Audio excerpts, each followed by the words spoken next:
For all you old coggers like me, that made sense. Okay, so let's call this meeting to order.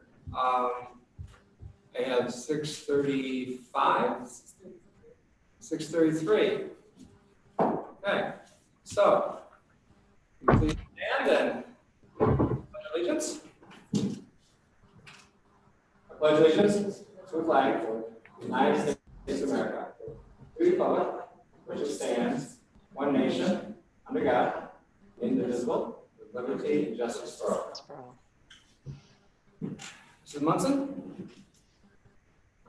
Amber Benson. Here. Doug Day. Doug Day. Doug not with us. Doug, are you there? He wasn't there. He was or was not? Was He not. said here, I could lip read it. Here. There he is. There you go. Let's be on mute. Ron Chelsea. Here. Joseph Wetmore. His mic is not working. Not yet. Is he on mute? No, his mic is not working. But shouldn't his face show up or something? His face is there. So he can't comment on any of the stuff in the meeting? Shift. No. Really? Negative. Joe, are you working on calling in? Shake your head. Yep. He's working on it. So he is there. He's there. Thumbs up. You get a thumbs up. Okay. Edward Levine. Here. Okay. Well, fortunately, even if he wasn't, we could still do the meeting in the forum, but we'd like if everybody wants to participate, so. Okay, having said that, is there anyone out there that wants to take advantage of privilege of the floor?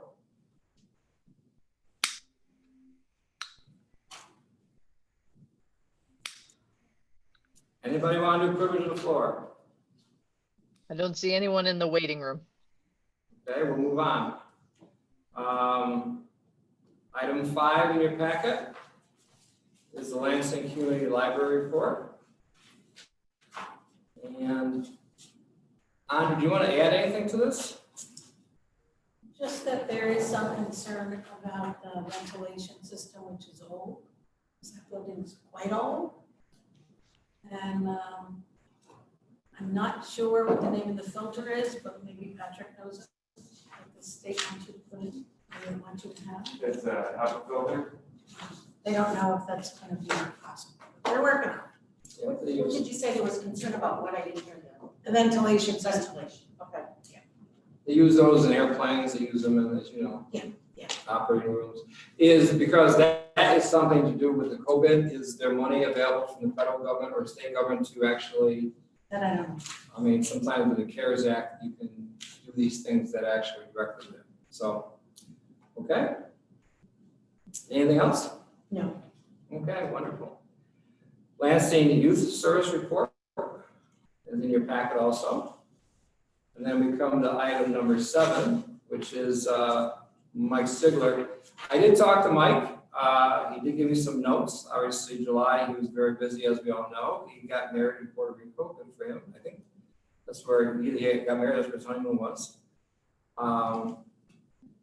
They also voted and supported the post office because it's enshrined in the Constitution. The Congress can set up a postal system and postal routes. So that, with that said, there's no reason for the post office should not be federally funded, just as protecting our borders and defense are funded. These are his words. And then he also says that they celebrated the centennial of this nation, finally recognizing women's natural right to vote. I think that's wonderful. A right they should have never have been deprived of. Totally agree with. They're also, this is the county I'm speaking of. They approved more funding for more testing in the county, obviously. We're going to have an influx, if not already. They expect to get most, if not all, of that money back from the federal government, but it seems we'll have to make the outlay to get people tested quickly in the coming weeks. That was met with an unanimous approval. He also mentioned we have no new hospitalizations, and he now makes reference to the kids going back to the schools, and actually Chris Pedegrasso and their whole team should be commended. This is not an easy thing to do. He told me that about 80% of the students are going to return with a hybrid model, but there's no right answer, and each family is going to have to decide for themselves. Also, the Sheriff's Department has taken on responsibility for mask and distancing enforcement when it comes to parties called into the county dispatch center. These are just for parties called in. So that the sheriff's deputies will show up to a call and educate partygoers on masking and social distancing, but they're not fining or arresting partygoers. So far, this has not been a big problem, some anticipated. The city of Ithaca has not to respond to these calls, and so the sheriff's department is handling calls inside the city as well. They're also continuing to work on their 2020 budget adjustments. They're expecting between a $7 and $12 million shortfall this year. $7 to $12 million shortfall. And so they're extending some furloughs, offering early retirement, reducing payments to agencies, and considering pulling money from their fund balance. So that is from Mike Sigler. And hopefully we'll have him in person someday in the next few months. So let's move on to Park and Recreation. And that would be Patrick. Can you guys hear me yet? I can hear you, Joe. Can you hear us? Okay, thanks. Yep. Gotcha. Really don't have much other than I think all of our Salt Point issues are resolved. You know, we've had a tremendous increase in attendance both at Salt Point and Myers Park and Lovellville Park and out here as well at the ball fields. So obviously it's been a lot more maintenance this year than we had expected, but we're making do. So we'll factor that into our budget next year. Is it necessary? You will know. Maybe, maybe not. We don't know. Well, Hopefully we'll not, plan for the but we'll worst see. and hope for the best, right? That's right. That's right. Good. By the way, from a personal, thank you and your staff. I mean, once again, and the same thing goes to our highway department, all our different employees here. You guys move around, you adjust, you do the thing with our day camps and also with our baseball camps and everything. You made that adjustment with the day camp. You had an issue and you addressed it professionally, and you went back and you kept going. Yep. And that's a sign of a very well-trained, disciplined team. So thank you so much. Thank you. Okay. The highway department, they are busy. Cricket doesn't have an official report here. They are moving a lot of their energy away from paving into other road maintenance. And one of the things that he mentioned to me is that his road paving allowance, he is going to dump back $200,000 of that back to the budget. So he'll make do with $200,000 less this year in the DB. And of course, that DB is, anytime you hear B or DB, it's always about sales tax. And the county thinks it's going to be between 12 and 15% less. So he's dumping back 200,000 of it this year into that. And that's with his blessing. I asked him, you know, with his permission, can I say those numbers are hard numbers? He said yes. So hopefully that will relieve some people, especially when I sent out those projections for the sales tax. So whatever deficit we have, you add 200 plus to that, and then we can keep tracking it from there. So moving on to our Director of Planning, CJ. Yes, hi, everybody. Just a few additional quick updates in addition to what was in the report. We've just selected a new clerk to take Sue's spot. So I just want to say out of 66 applicants, it was really difficult to select one, but there were many excellent applicants. So thanks for your support in that process. The Planning Board, Zoning Board of Appeals, and Conservation Advisory Board have all received their required mandatory annual training as far as the sexual harassment and the workplace violence piece. And we're also setting up the trainings to make sure we're in compliance with Local Law 1 of 2020 regarding both the conflicts training as well as the required land use trainings. Thankfully, there's a lot of wonderful resources online now, so people don't have to, schlep to Cortland or wherever to get some excellent land use trainings. So we've been forwarding those as they become available. And last but not least update is pretty current, and I hope to hear more tomorrow from Tompkins County Area Development, but they've heard back from the Appalachian Regional Commission and the Power 2020 grant that they applied for on behalf of Hero Power for the possible broadband connection to the power plant has advanced to the next step in the grant process. They received 174 applications asking for over 163 million for a pot of money of only 45. So to advance to the next round is pretty great news, and I'll keep you filled in on where that's going. And if there's any questions that any members have or anyone has, I'm happy to answer those. Any questions for CJ? No. I still have to do the sexual harassment training. Can you send me a link or so I can do it at home? Yes, Charmaine is can get that information to you, but Andrea can also just forward you the email that has the info in it if you want to do the trainings yourself on the PERMA website. Okay. Thank you. Okay. Yeah, absolutely. Thank you. We also have one scheduled. Oh, when's that? I'll use this as a segue. We also have one scheduled for the some of the town employees here. That will be August 26th at 9:30 in the morning. August 26th. What day of the week is it? That's a Wednesday. Okay. And I'll use It's this. a week from today. It is indeed. And one of the things I'll share is that the chairs of all our different committees, it is their responsibility to make sure their members have training. So we can send you those links. I think Joe and Bronwyn, you are the chairs of the broadband. And Jenna, I reached out to Jenna and also CJ, and they will guide you if you need it. But we'll send you those emails tomorrow where the links are, and you can set up a time when people can see it. CJ has already shepherded, I think, the ZBA and also the planning board, right? So we have our expert right here of how to do it, and that way we'll get all the documentation. Okay. So that one on the 26th at 9:30 in the morning, is that in this room or? you can pop it. It will be a Zoom link, and you can watch it on your computer, or you can come into my office, wear your mask, and you can see it right there. Okay, I'll bring the munchkins, okay? All right. So, any other questions you have, Andrea? Okay. Anybody else for CJ?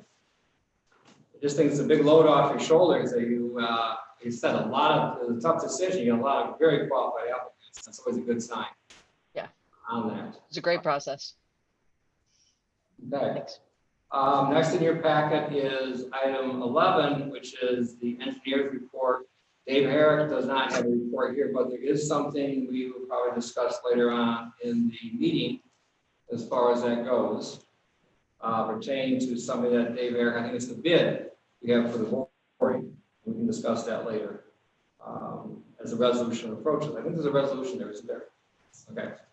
Item 12 is the ag report.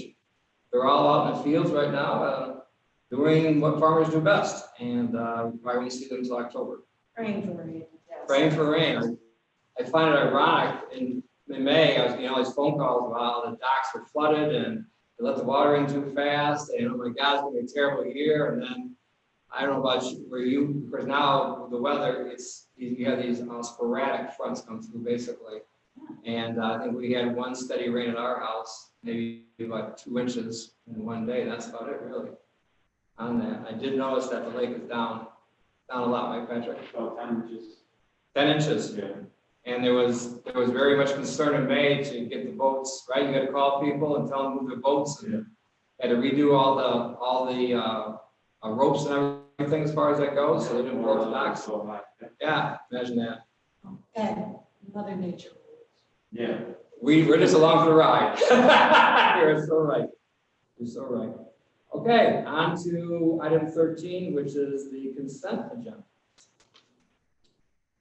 Need a And motion to Yes. So you Yes, want- I'll make it. Okay, do you have a second? I'll second. There we go. Okay. Buzz ready. Okay. So now we can start to read them. What do we have here? You do 3 of them. Yes, please. Motion authorizing Town of Lansing Highway Superintendent to purchase replacement box broom at a price not to exceed $3,500. Proceeds to come out of Town of Lansing Highway Superintendent's budget. Okay, B. Resolution authorizing Town of Lansing Director of Planning to sign letter of agreement and publicity release form with William G. Pomeroy Foundation for the Pete Wheeler Historical Marker. C, resolution to re-levy yearly water and sewer charges on the 2021 town and county tax. Okay, who wants it? Doug, you want to do D and E, please? Number D, resolution adopting retention and disposition schedule for New York State local government records, LGS-1. And E is resolution approving audit and budget modifications and supervisor's report.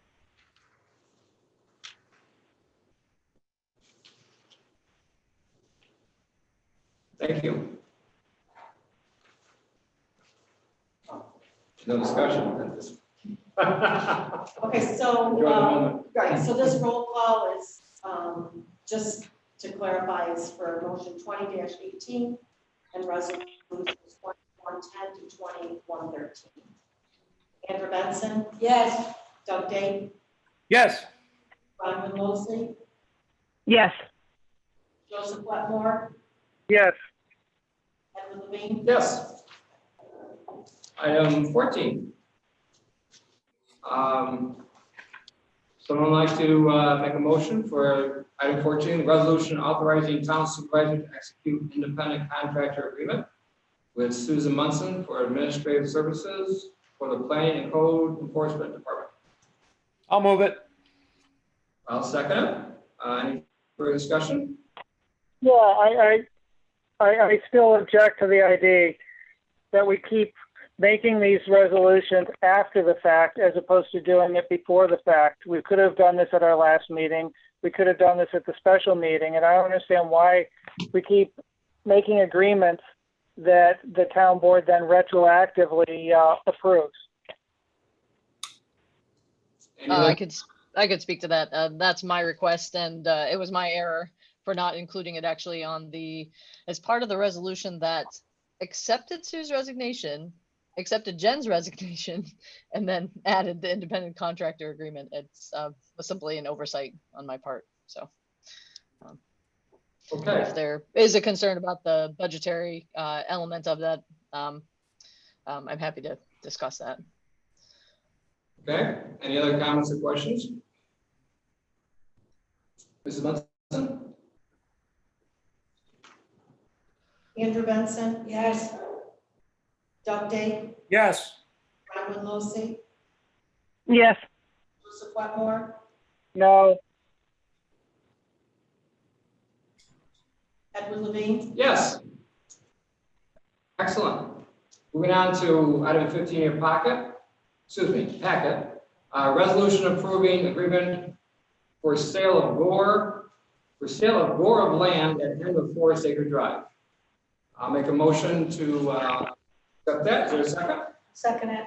Any further discussion?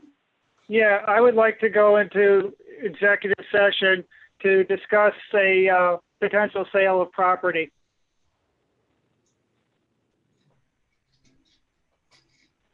Why executive session, Joe? Because I want to discuss the purchase price and the parameters around what we're selling it for and why we're selling it for that much. And that has to be executive session?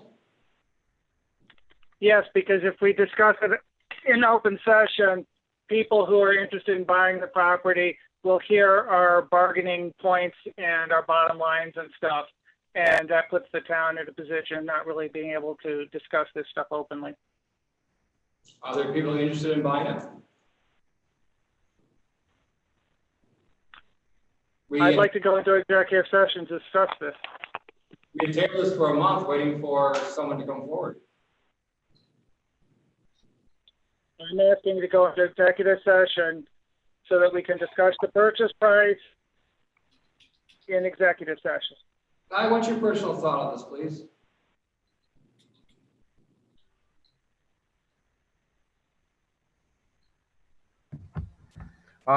It is appropriate to go into executive session to discuss sales of stock securities or real property where disclosure of the terms under discussion would affect the ultimate purchase price or other consideration to be paid or exchanged. Whether you choose or don't choose to go into executive session, that's overall a board decision, but it's a perfectly reasonable request. The question is, do you want to do it now or do you want to do it at the end of the meeting at its usual time? Why don't we table this and we'll go into executive session at the end. How's that?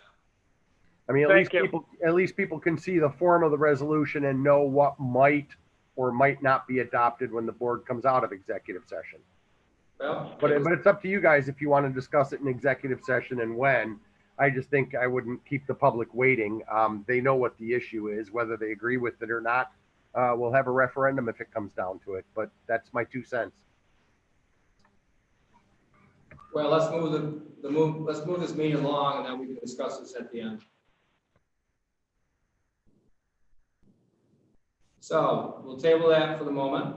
Okay, can I just ask one question before we move that? Sure, Ed, were you the one that I did. made the motion and Andrew you said second? So I have that straight. Let's move on to item 16 then. Resolution authorizing issuance of notice of award and execution of materials purchasing contract for Consolidated Water District Improvement Project and Consolidated Water District Extension number 5. I will move that. Is there a second? I'll second it. Andrew seconds it. Any further discussion?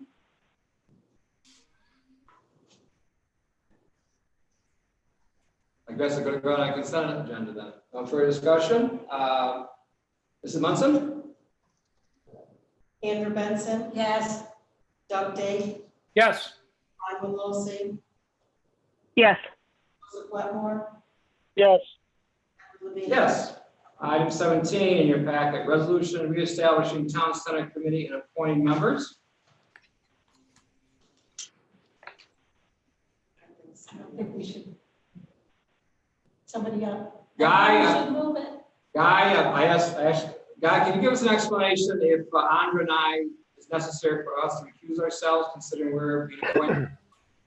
Well, actually, for one village and one town, both ironically located in this county, this question came up earlier in the year.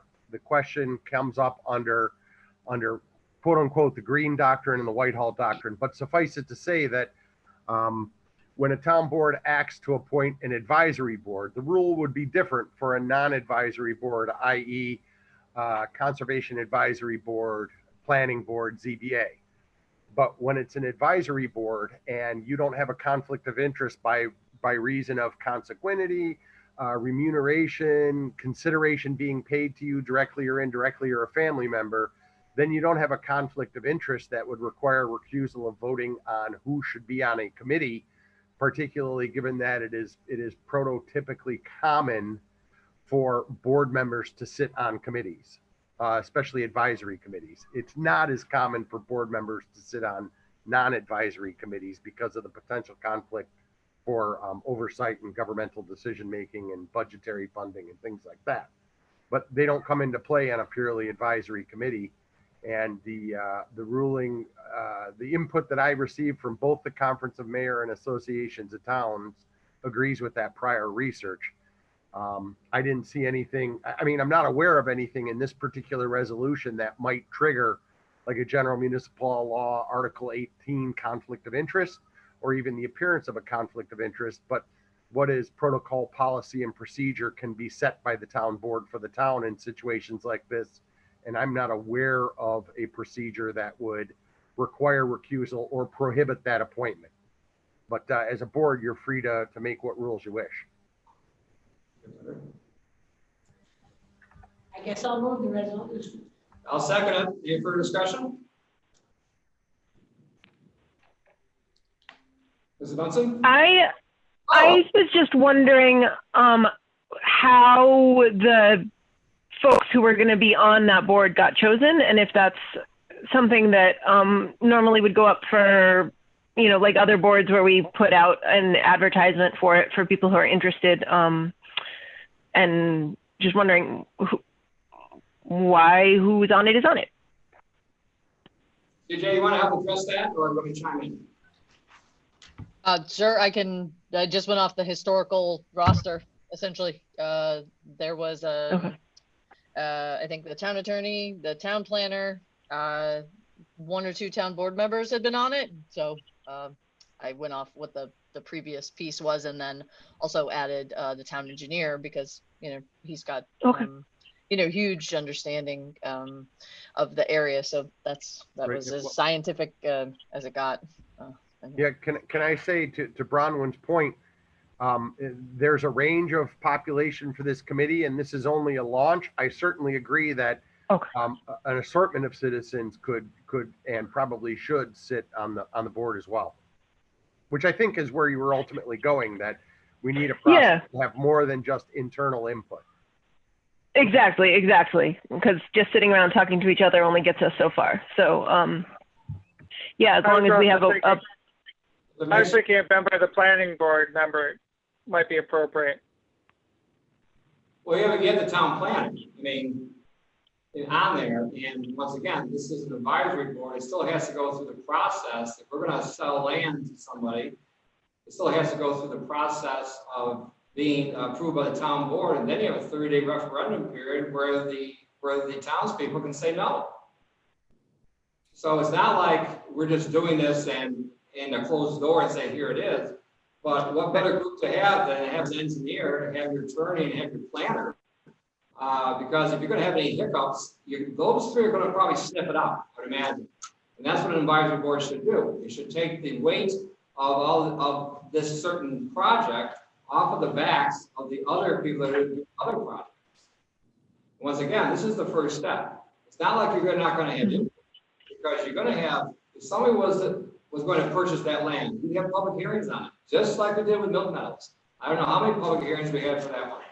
And the ones who say, I never heard about it, they either didn't pay attention or they were, well, I'm not going to go down that negative road. And so he's saying that the information's out there for this type of situation. Like I said before, you have those people on the board that are professionals to, if there's any problem, they're going to snag it in a hurry and they're going to not waste any more time. So I hope does that reassure everybody, I hope?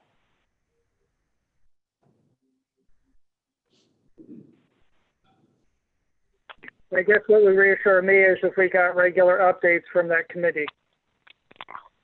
Once a month. Or sooner. Once again, if things come where there's a proposal, if things come where we have to discuss certain things, we'll bring it to the board. If there's things that are on there that we have that exist already, we'll have that discussion. Yes, there will be updates about it. It actually says in the resolution that the reports on progress, findings, recommendations to the town board at least quarterly. It's stated right in the resolution. Okay. Well, hopefully there'll be more than that. Even it's like there's nothing more to report right now. Okay, any other concerns we need to address before we move on? Mrs. Munson? Andrew Benson? Yes. Doug Date? Yes. Ron Monlosi? yes. Joseph Wetmore? Yes. Edward Levine? Yes. Okay. Item 18, board member reports. We've already, I think, established that with the reports in the packet. Now we'll go to, do you want to take a break before we go to work session, or just keep going? Well, we didn't have a report from Doug or from. Yes, you're right. My reports are sort of done for me by the library and the Lansing Youth Services.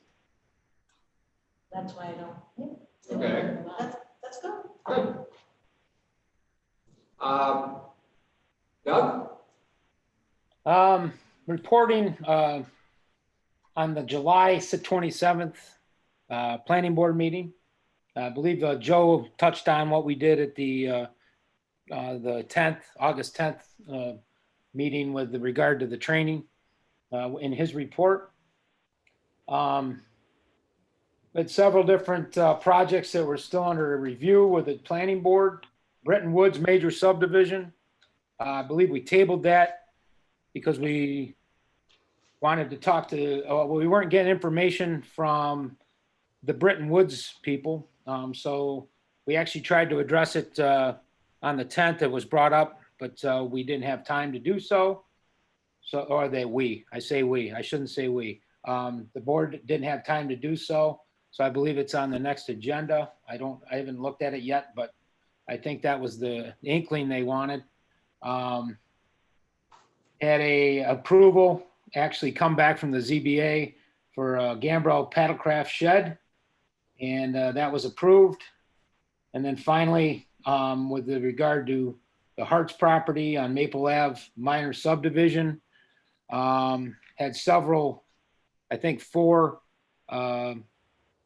Ludloville residents that were wrote letters and actually were read at the planning board meeting, not in favor of that subdivision. And also our code enforcement officer did send us a email or a letter, so to speak, of the discrepancy he had with some of the verbiage or in one of the reports. So if you'd like me going deeper, I will, but that's all I have right now.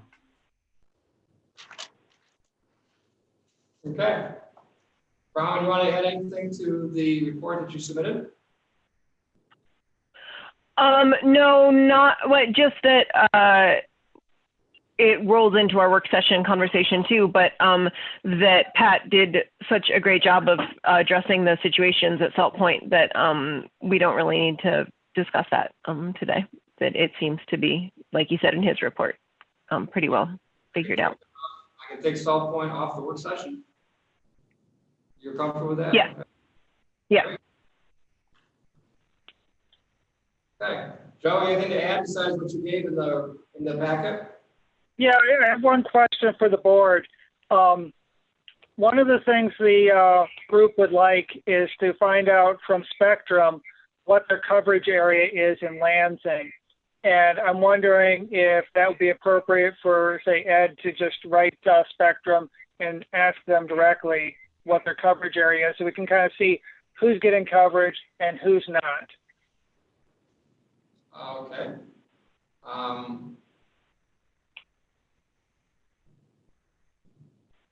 I can get that information. I just came across that information last week, by the way, of how to do that.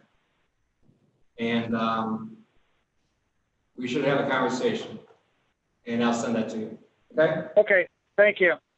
I also want to point out that I know the county is starting to talk about doing broadband for the entire county, and there's just preliminary discussions happening at the moment, but I want to make that as part of the report because I've been hearing from some of the county board members about it. So this is a conversation that I want to have with you and CJ, but unfortunately I got, if Brown comes in, it's no disrespect, Brown, it could be vice versa. Brown can call me. Otherwise, I'm talking to 2 other board members at the same time. But there's right, we can talk separately, yeah. Right, or maybe there's an email I can forward on to you that will put you on the right path. How about? Let's put it that. Because this is very sensitive information for a lot of different people. Let's put it that way. And it's something that doesn't get shared with the public if we can get hold of it. I don't know if you have to sign a confidentiality agreement or whatever. But this is, I think, if we can get hold of this information where the pockets are, I'm sure that's one of the things you 2 are trying to do with that committee, is at least find out where it's needed is. I think that would be great.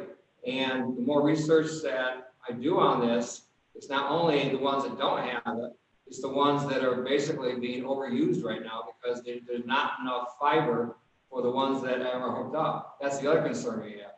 So it's a chicken and the egg problem again here. But once again, I'll reach out to you and we'll go from there, okay? That would be great. Thank you. Okay. So I also have something to go in executive session with. This deals the contract, which we'll do later, but this is part of my report. We're also going through the Moody evaluation for our bond rating. And they're going through us with a fine tooth comb, and they haven't found anything yet that doesn't make them smile. We don't have the conclusion to that yet, but financially our town is very healthy. I think we're at a AA3. I forget how the ratings go. We could have gone up higher, except we don't have enough population. If our population was higher, we got a higher rating, imagine that. So far, the preliminary indications are, and we're doing this with Municipal Solutions as we're going through the Q&A session, is that so far so good. And if I have any definitive information that I can share with everyone, I'll share it with them as soon as I can.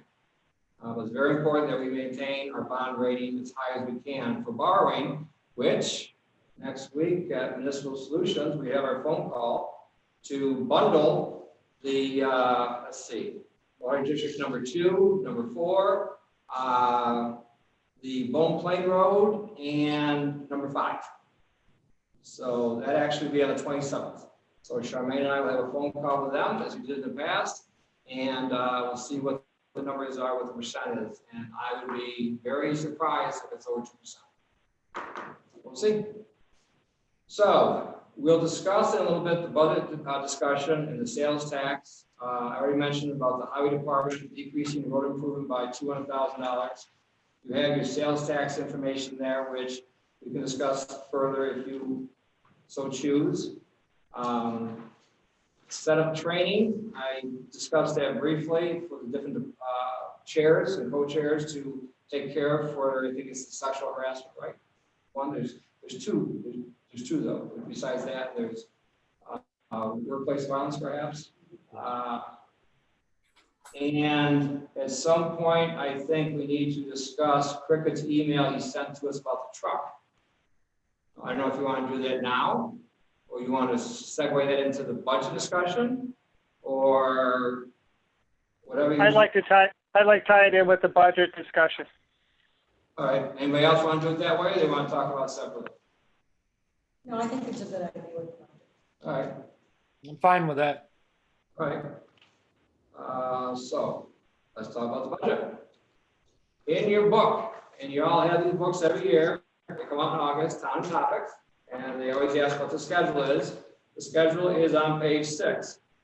And actually it's page 5, excuse me. It's on page 5, they do this every year as far as when the supervisor meets with their department heads, when the budget, the tentative budget gets established, it gets given to the town clerk gives it to the town board makes adjustments, then they vote on it, it becomes the preliminary, and then it goes eventually, gets passed once you have a public hearing.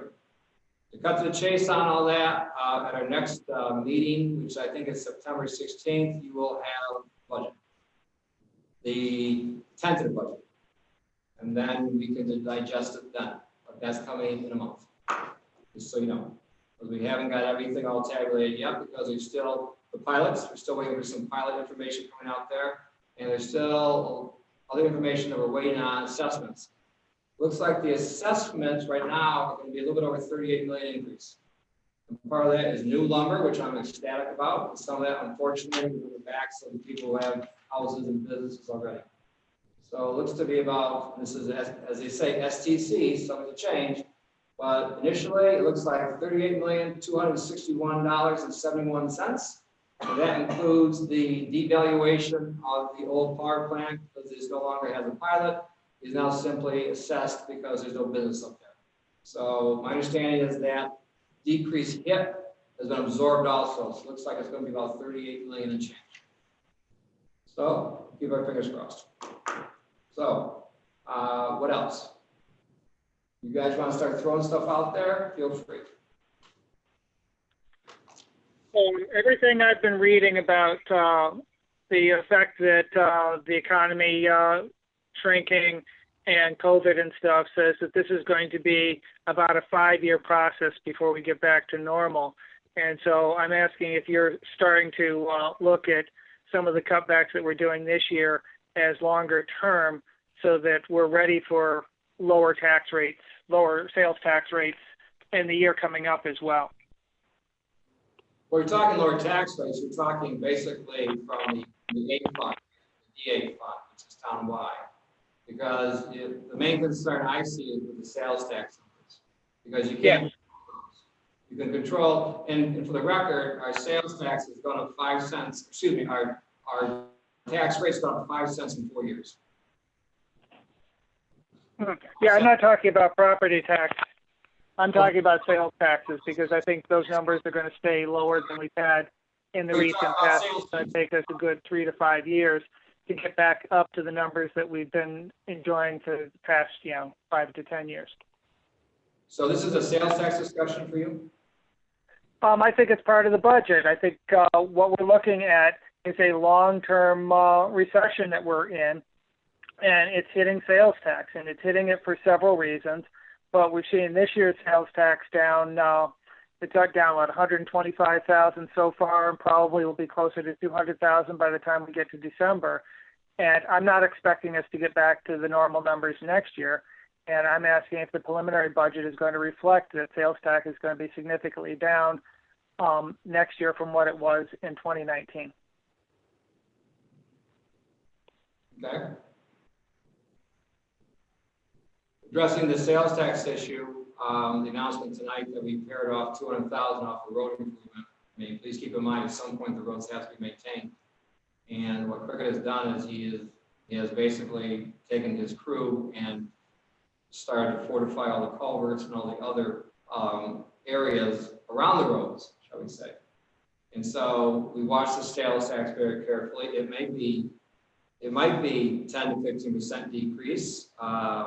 It's our county that actually generates that sales tax for us outside the city of Ithaca. The city of Ithaca, I believe, gets all theirs. And having said that, it's Tompkins County, not the state, that will drive the bus for sales tax. I think these next few months will be significant to see where this goes, because I don't foresee another shutdown where nobody can go to school and nobody can do the other things. So my advice is, as we have 8.3 months of fund balance set aside for the combination of the B and DB, when we want to have 6, we have 8.3, 313,000 and change, I believe, is over what the 6 months are. We just found 200,000 tonight, minus 125. That's 35 on top of that. We're almost at 400,000 on top of the 6 months. Let's see how this plays out. I'm not going to make any drastic cuts or drastic recommendations tonight. I will work again with our highway superintendent, because when you give respect, you get respect. And we have a great relationship. He's the one that came up with this plan in January and February, when he thought, especially when this thing was coming up. He does this every year on contingencies. We also think that CHIPS money will probably be cut by 20%. And he's made contingencies for that also. So this is not to avoid the statement, but a lot of these budgets you have to play out, because on the other hand, and I'm going to segue over to the A fund, mortgage tax may be way up this year because people are refinancing their houses because mortgage rates are so cheap. And people are staying home, and they're also fixing up their houses. And we're above our 50% mark for that. And you can check the supervisor report, and it shows what the indicator is. So having said that, we watch the sales tax carefully. The numbers should come out, I believe, for July in the next week or so. And that will show, I think, that the trend starts to go the other way. This is the first month, by the way, July, where you actually are in phase 4. And that may help a lot with some of the sales tax. So we'll see. Am I concerned about it? I'll just point out that in the state budget, they are looking at a reduction in sales tax for the next 4 years, and that's what their projections are. I understand that, Joe, and rather than interrupt me, I'd like to finish my sentence, which is that we will see how this goes year to year. We can't do it, I mean, with the roads, for instance, we'll see where this goes. At some point, the roads are going to have to be paved, and we'll leave up to Cricket. You cut back 200,000 this year. That's a pretty healthy amount right there, because that means you're going to have 400,000 on top of it. So we have time to track this. We have time to make adult decisions as this goes, and it's a month-to-month type of situation. You can't project 2 or 3 years down the road what you think is going to happen, because these things vacillate all over the place. What you can do is you can keep your expenses tight, which we have.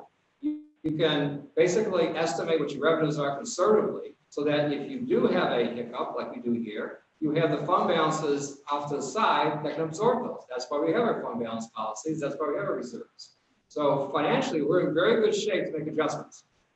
And we're just going to have to let it come to us. As I said 6 months ago with budgets, these budgets, some of them, you have to come to us, because you go through that supervisor's report, you don't know where those numbers are going yet, because they're all over the place right now.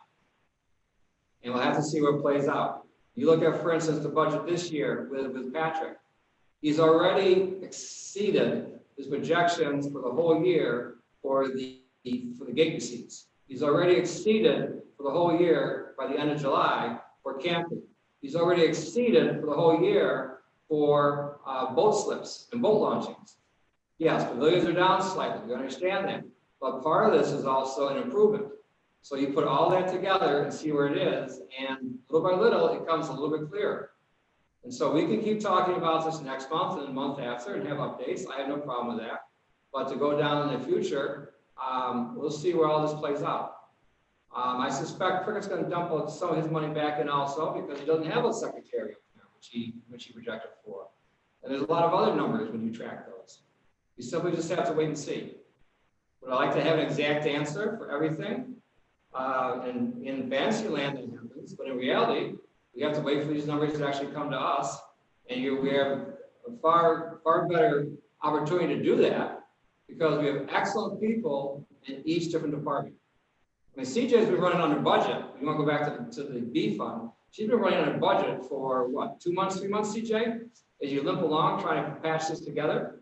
I mean, there's going to be some dumps in that one also. So we'll see where this goes.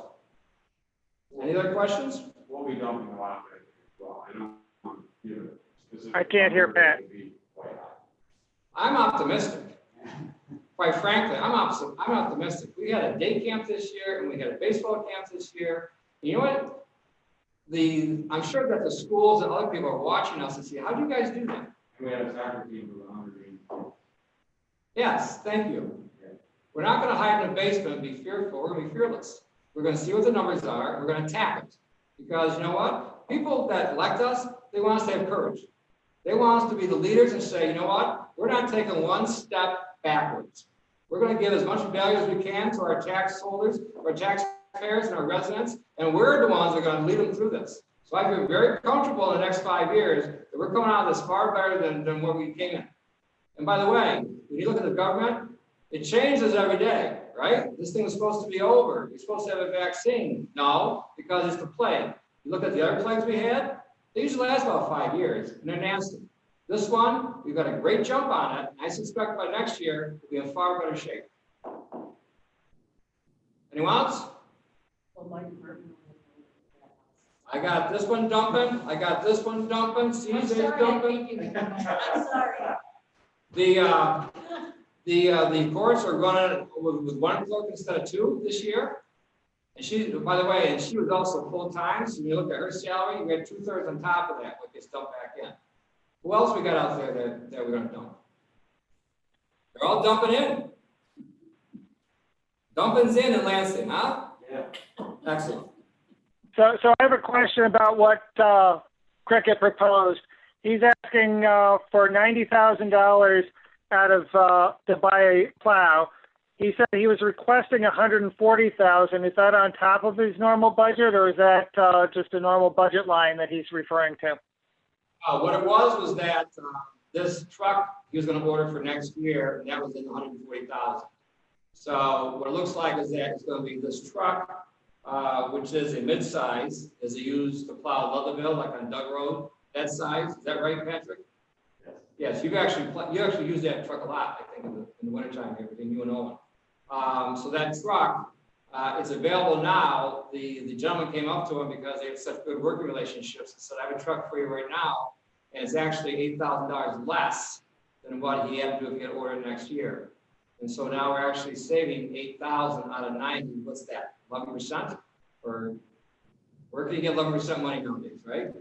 So having said all that, he's asking for, I think, this is where Guy can lead us through the weeds here, a motion, because I think the resolution will come next month if we decide on it, but a motion to agree to give Cricket the permission to, I guess, purchase this so that he basically reserves it.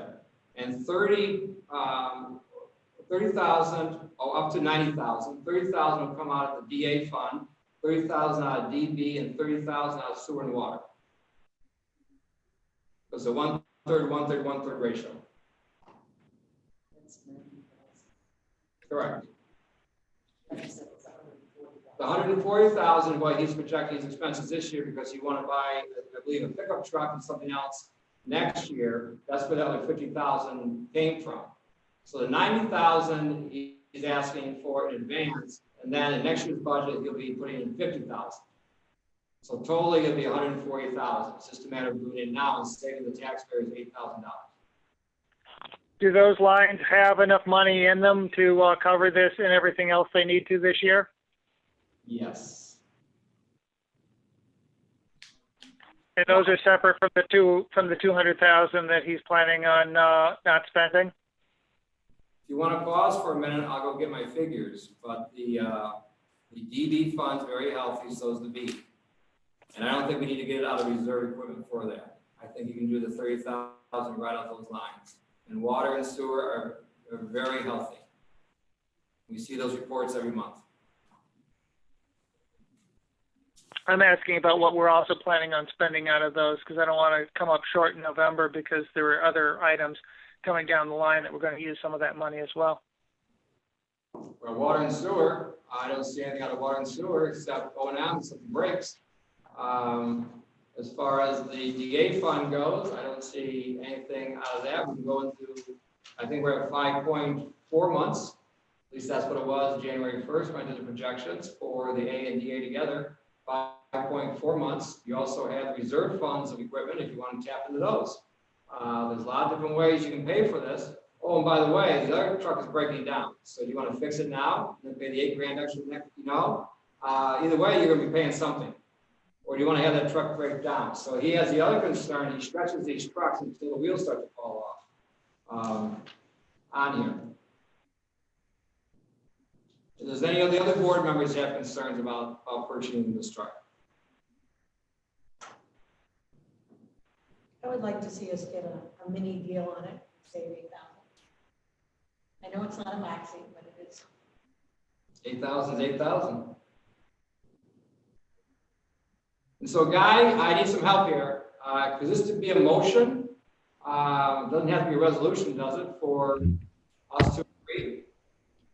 Well, if what you're doing is authorizing Cricket to go to the state bid list in particular and to sign a contract to acquire a vehicle or equipment at a not to exceed price, you can do it either way.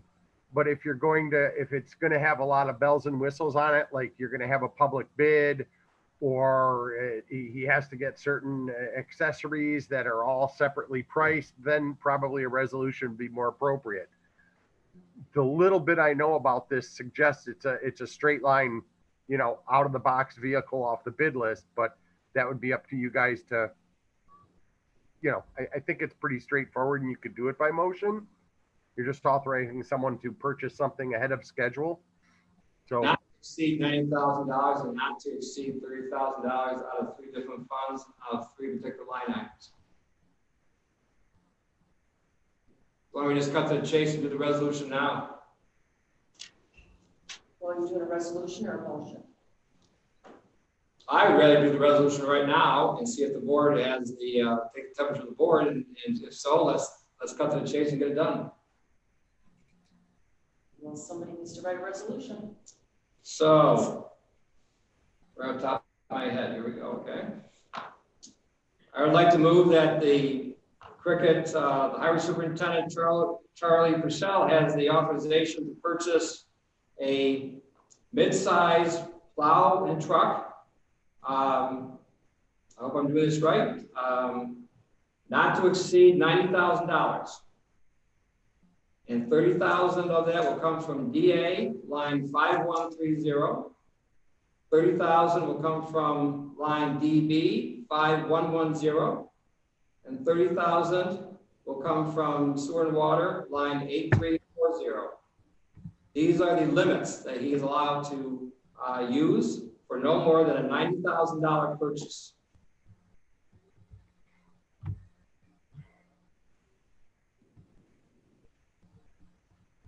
Do I have a second? Well, that sounds like a motion. Resolution. We just signed.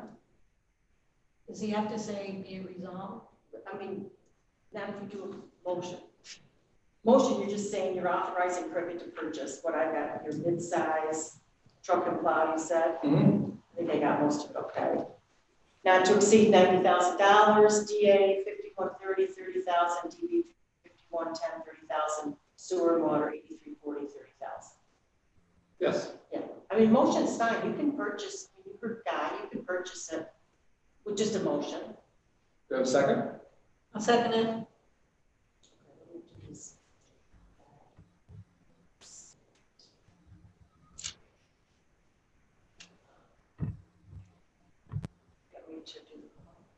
Any discussion? Any I further? have a quick question. Does this mean that next year's budget is going to not have the $140,000 request, but it'll be a $50,000 request because Correct. we purchased this truck early? Correct. Okay. Any other questions, comments, concerns? Mrs. Munson? All in favor? Aye. Aye. So now we're Aye. going to the next month, we're done. Good. Okay. But I need to figure out where exactly you put this in, I guess. I guess it was when you were talking. Okay. All right. Can we talk about the lights and cameras? Is that money too? Yes, that might be a Pat. Thank you, everyone. That might be a Pat Terrell discussion. Cameras and lights, is that what the parking lot? I don't have a pull back yet. I'm hoping to have it back, but I will email that. Can Pat talk closer to a mic, please? Yep. Hang on. I do not have the quote yet. I will email it to everyone once I receive it. And then we can have a discussion in September. Yes, Okay. But if you, as soon as you know, can you send out the email so we can I will. start to As soon massage this? as soon as I get it, I will forward it. Okay. Good. Okay. We'll check that one off the list for now. If it was money, then we should- money. Well, there are concerns. They're having concerns for years, and Patrick has stated this, and so has others, that Yeah, I know. it's not quite for some reason, right? Yeah. Okay. Next, we want to talk about the COVID-related leave policy. That's on here. Yeah, I asked to put that on there. Okay. I just want to be sure. I know that something came up where we had to have folks not coming into work when they were planning on it, and I wanted to be sure that we have a uniform policy across the town so people don't miss out on income if they're not able to come to work because of fallout from a suspected case or something like that. I want to incentivize people doing the right thing and responding proactively, like they did. So I just want to be sure that that is townwide. Okay. Does this pertain to all employees, Brahman, or would it be would this pertain to camp staff, or what speaks to you on this?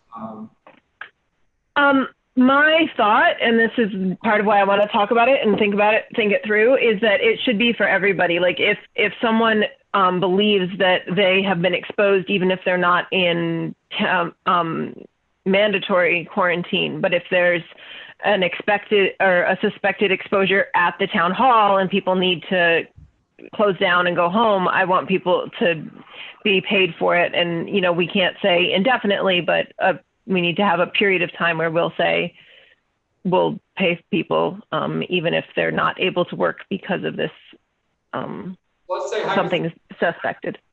Let's say hypothetically we had the soccer camp, and rather than having to go through smoothly, after the third day, everything got canceled, and for the next 10 days, no more camps, canceled the rest of the year.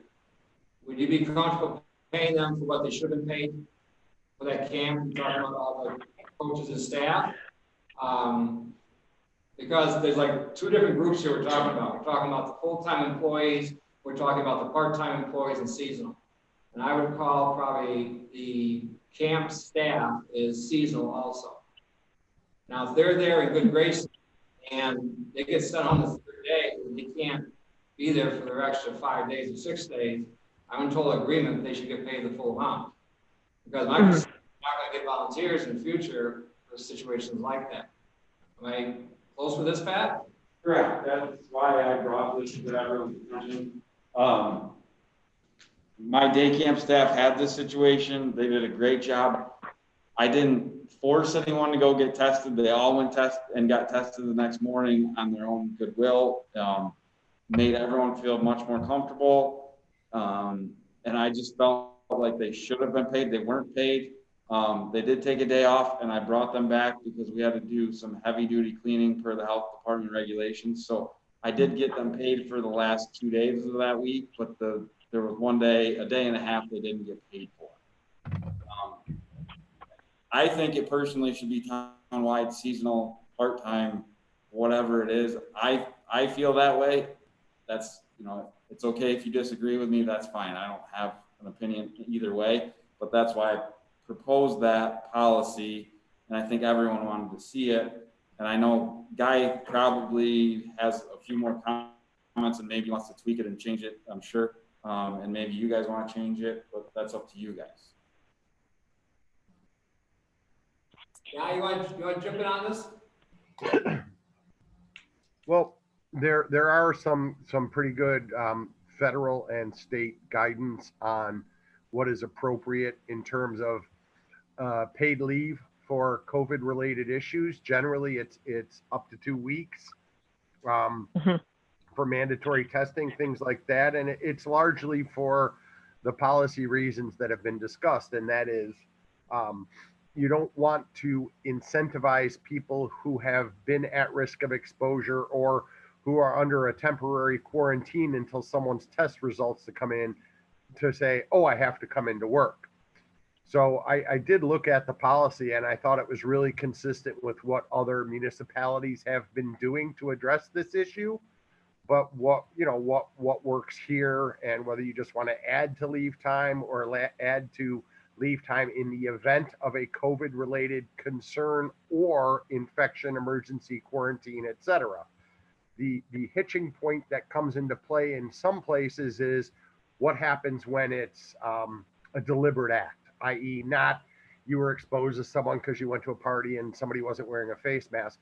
What if you travel to, and constitutional issues aside, what if you travel to a state that there's a quarantine on? Right. Was that voluntary or involuntary? Well, if your grandmother had a funeral, I guess it's involuntary. If you're visiting your best friend to salute the opening of the new distillery, maybe that's voluntary. But once you start down that road of making that judgment, it starts to get pretty subjective. So I think what Pat suggested as an across-the-board remedy makes sense. And when you get that strange case, they should do like they do of employees, whether seasonal or full-time or whatever, should follow the employee handbook. If they need a waiver or an exception, they should go to their own department head and explain it and let that call be made at a managerial level. And if the board doesn't like the decision, it can talk to the manager. But I think ultimately the goal is make sure people are following the protocols until these executive orders lift, or until such other time as back to business or back to normal on a daily basis makes more sense to this board. Yeah, and what I was really wanting to be sure we address is a little bit beyond the if folks are in mandatory quarantine or are required to be tested. But for example, this daycare or this day camp situation where there was no requirement to test, but they believed that it was in the best interest of the kids they were working with, and so they did, which was the right thing to do. And I want to make sure people don't get penalized for that. Right. I mean, that's why I was trying to say there's mandatory quarantine, and then there's risk of exposure issues. And when you're dealing with something like camps, you don't gamble. So I thought the right call was made all the way around, and I think I told Pat that. So, yeah, Absolutely. I think that the policy is fine. I think people should probably be encouraged to make sure they understand what the risk points are, and if they even need a day or two. I mean, the most recent study that I read on this, which was more of a statistical R2 regression analysis than a medical study, but it said that the actual highest offloading of viruses is during the 2-day period after the infection first starts to spread in your body. In other words, you're actually most contagious before you realize you've even been infected. So that what you're talking about, Bronwyn, makes perfect sense. If you think there's a risk, play it safe. Let's consider this then. Why don't we get our sharp pencils out, look at this policy, and bring it to a vote at our next meeting. How's that? That sounds good. I agree with a lot what Bronwyn and Guy said. I think when I read it over, I was looking at it for seasonal people, and if we're going to include everybody, we might want to say something about those who can work at home should try to work at home. Well, your point, Joe, people are working home now. It's almost as though that's all part of the new reality, and that's fine. Pat has set up some computers where people they are secure. There's no sensitive information there, but we have people working from home. Very similar, like Sue Munson doing the minutes amongst other things. CJ works from home a lot, at least did, until she had to do double duty with Lynn when they didn't have an informational aid. But for the record, Lansing takes care of its employees because no one got laid off during this plague back in March, April, or May. And it's a good thing that we did keep them on because we had a snowstorm in May.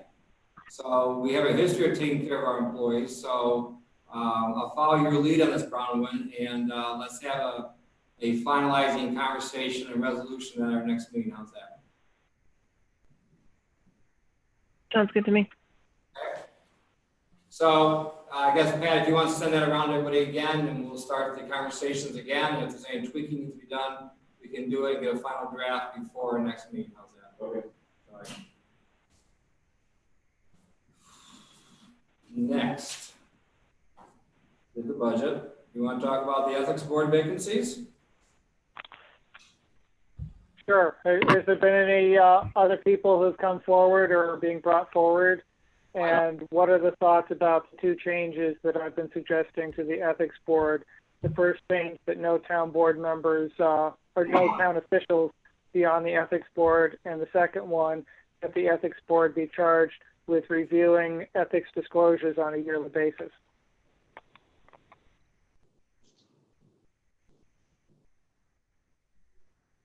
Guy, what's your opinion on that?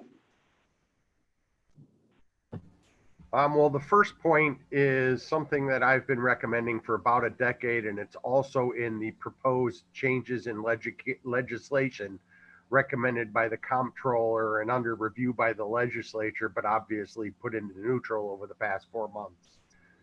The second one is is perfectly normal. It's pretty standard for either a designated public official, usually a town clerk, a records access officer, to review the submissions. They're confidential, and if anything looks fishy or needs to be flagged or incomplete, they can either refer it back to the person or to the ethics board, or B, you just send all of that information to the ethics board, and one of their meetings needs to be to go through it and do issue spotting. I think the first suggestion would be a clean yes. The second suggestion is a policy, but I'd lean in favor of recommending it pretty strongly.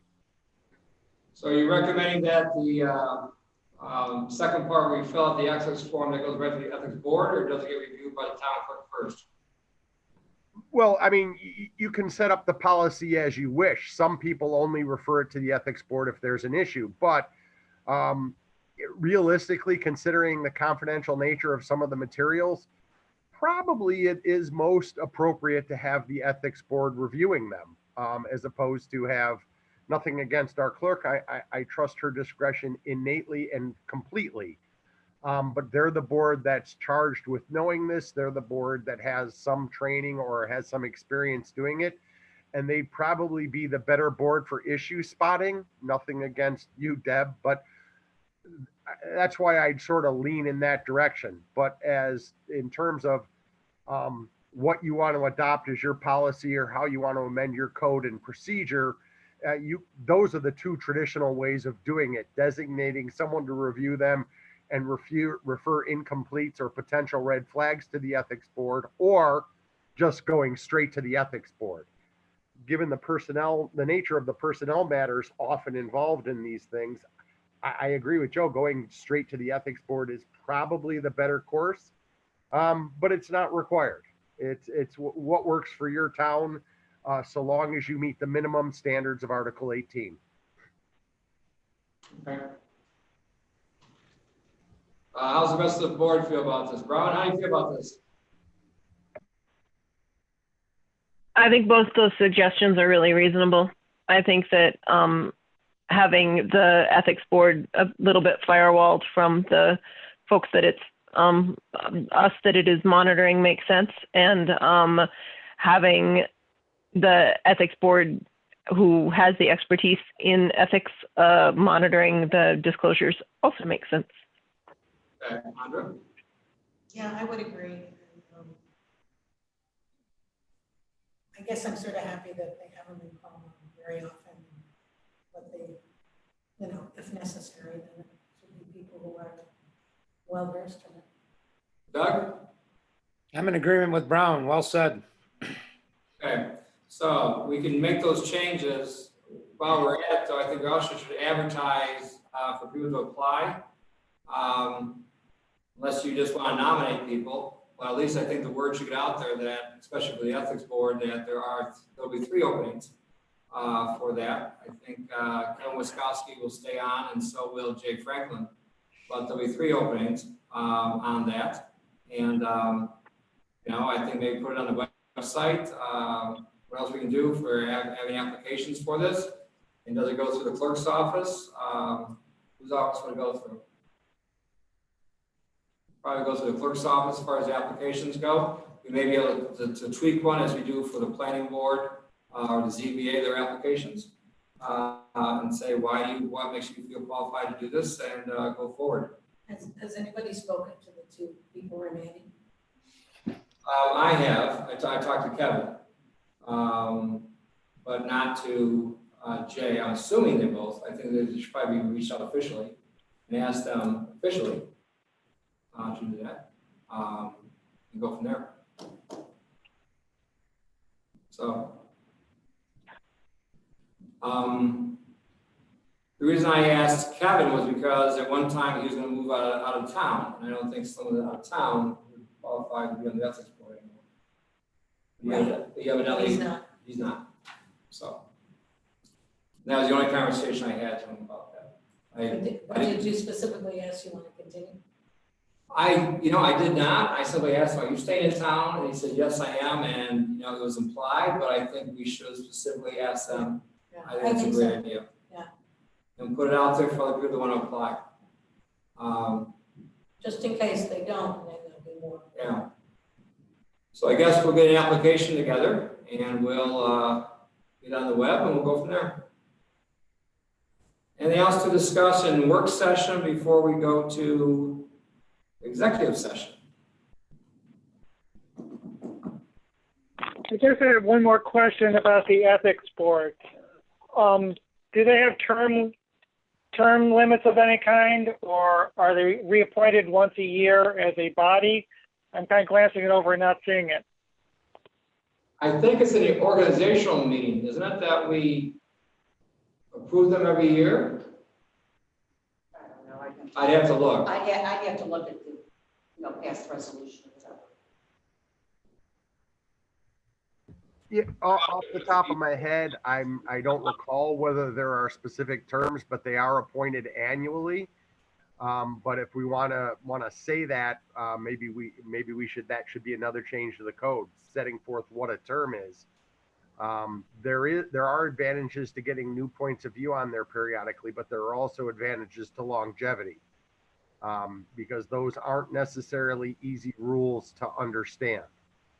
Some of them are really simple and easy, and some of them are not. And, that probably should be looked at, maybe a 3-year term or something with enough length in it so that people can, get some experience. But I think if you're going to amend the code to make a couple of changes, then I think you should look at all the changes that you might want to make. Well, sometimes what might happen is that if you have 5 on a board, especially when you have like a new board coming in, which is 3 out of 5 people, you can stagger them. You can have them do 5 years, and the first one comes in does a year, the second person does 2 years, third one does 3, 4, and 5. So that every year you have a potential rotation if they want to apply again or not. That way you don't lose them all at once. Where sometimes people move, and that's happened before with other boards. So having said that, it's not written in stone. But on the other hand, it might be something where you want to stagger them. And I don't care what the stagger is. I just don't want to have everybody else leave at once because, once again, there's that intellectual capital that we're losing. Same thing if you lost all your planning board members at the same time. And you had to retrain everybody, or the ZBA. So anyways, that's something to consider as we further discuss this. I like your suggestion of having 5-year terms that are staggered so that we get one new person each year, or at least one person coming up for renewal each year. Yeah, you have the opportunity. And maybe somebody doesn't want to. I'm saying 5 years is a long commitment, but on the other hand, it's good to have a history. Any other comments before you move to executive session? Okay, I have one. I have an announcement to make, and that's our next board meeting is the 16th of September. We've been approached by a company called S Power. They're a solar company. They want to put a solar array, solar factory, what do you want to call them, on the old power plant land. And I've invited them to do a presentation on the week before. On the 9th, I believe that Wednesday of September, it'll be here.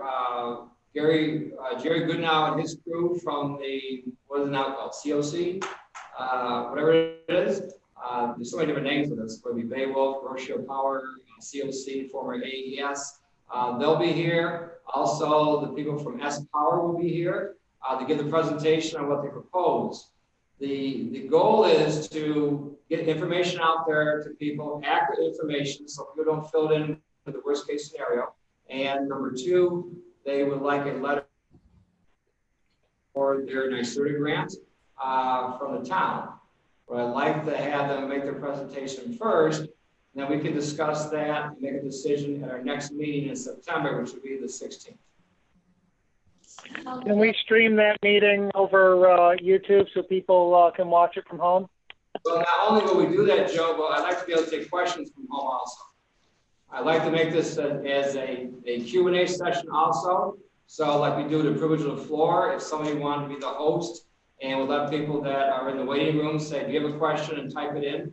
That would, I want to have as much interaction as I can with the public because I want to get as much accurate information out there as possible so that people can get hopefully behind this, because what better place to put a solar factory than on an old power plant. So there we go. That's just my own opinion. What date is it on? It's the second Wednesday of the month, the 9th at 6:30.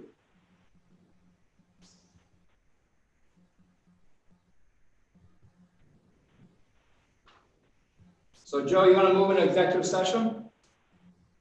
I move that we go into executive session and that we do so to discuss the potential sale or lease of or acquisition of real property, in which, if publicly disclosed, would substantially affect the value thereof. Okay. Is there a second? I'll second it. Mrs. Bunsen? All in favor? Aye. Aye. Aye. Opposed? So one thing that's critical